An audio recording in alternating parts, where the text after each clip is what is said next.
State power, at least, is lent. It is derived from many sources. There is a social pillar that supports state power, an economic one, instruments of power such as the military and the police, the judiciary and the civil service. And because it is a composite, like a Legos, it can be dismantled. Power is actually much more fragile than we realize. And this is the power of nonviolent resistance. Power especially derives from the people. And so there are 4 components, roughly, that contribute to the success of a nonviolent movement. And before that, let me define what I'm referring to by a nonviolent movement. A nonviolent resistance movement is there is no use of force, there is no harming, there's no killing, there's no maiming, there's no destruction of property. And so you're going to use means such as boycotts, you're going to boycott certain products, you're going to have strikes, go-slows, sit-ins, and you're not going to use any force or arms. And that doesn't mean that these regimes do not fight back, because that's usually why nonviolent resistance doesn't get enough press.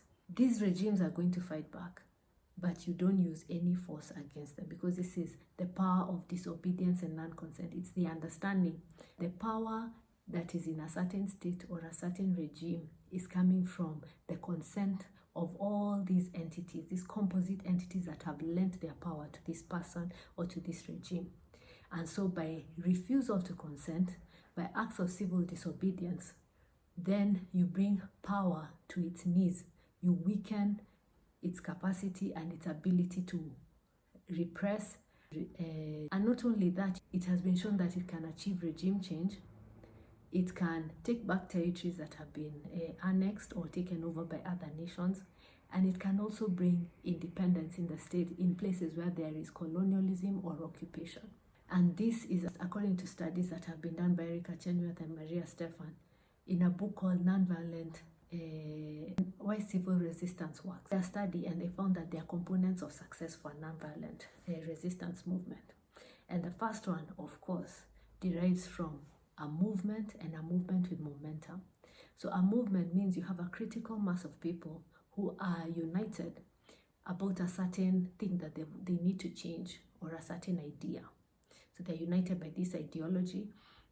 And not only that, they have momentum. So they have a series of events that apply pressure to the system, sufficient pressure to the system, and they're very strategic. That's the first thing. The second thing is they're innovative. So they don't just play the same trick over and over on these repressive regimes. For example, you can't just do mass protests over and over again. Repressive regimes are very adaptive, and they have the benefit of force, and all they do is they're going to implement beatings, assassinations, imprisonments, and quash the movement. So the second component of a successful nonviolent movement is they keep the system guessing. Strategy.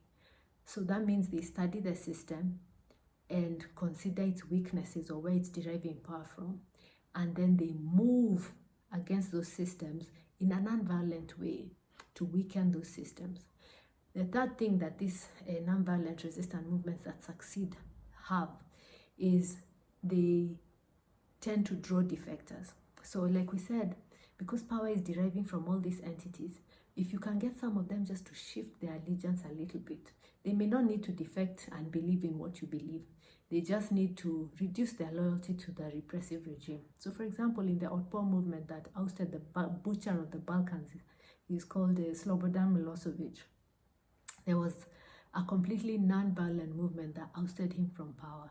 Now, he was not called the butcher of the Balkans for nothing. He had done ethnic cleansing, organized assassination, actually tried at The Hague for war crimes, and they found him guilty, but he died before he could actually receive a sentence.